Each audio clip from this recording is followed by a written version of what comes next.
Bonjour les élèves, aujourd'hui nous allons apprendre à calculer le périmètre d'une figure.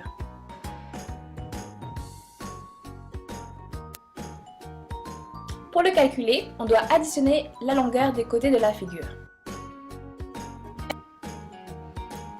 Par exemple, pour trouver le périmètre de ce pentagone régulier, je dois additionner tous ses côtés.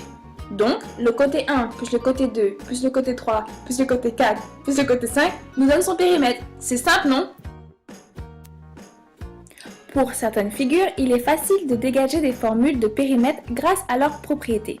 Par exemple, le carré. On sait que le carré est un quadrilatère ayant 4 côtés isométriques, c'est-à-dire que les 4 côtés sont égaux.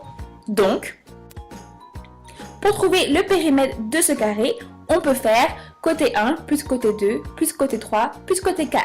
C'est égal à 5 plus 5 plus 5 plus 5. Le périmètre est égal à 20 cm. Donc, la formule du carré est P est égal à 4 fois C. Oh, quand j'y pense, cette formule peut aussi s'appliquer à une autre figure, le losange. Et oui, le losange possède les mêmes propriétés que le carré. Donc, la même formule, P est égal à 4 fois C. Une autre formule qui est facile de dégager est celle du rectangle. En effet, les côtés opposés de ce quadrilatère sont isométriques. Par conséquent, ils possèdent 2 fois la même largeur et 2 fois la même longueur. Ainsi, pour trouver son périmètre, on peut additionner sa longueur et sa largeur et les multiplier par 2. Par exemple, ce rectangle possède des longueurs de 10 cm et des largeurs de 6 cm. Donc, pour trouver le périmètre, on doit faire 10 plus 6 fois 2, qui nous donne 16 fois 2. Donc, son périmètre est de 32 cm.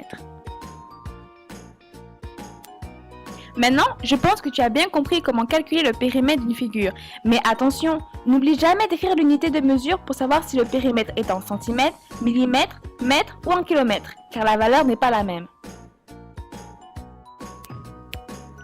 Pour conclure, la formule générale pour calculer le périmètre de n'importe quelle figure, il suffit d'additionner l'ensemble de ses côtés.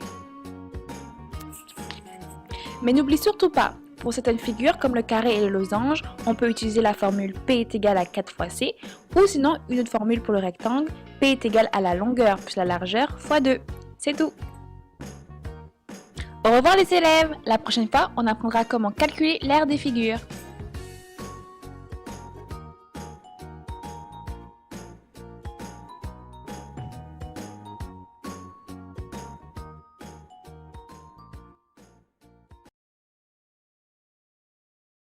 Created using Powtoon.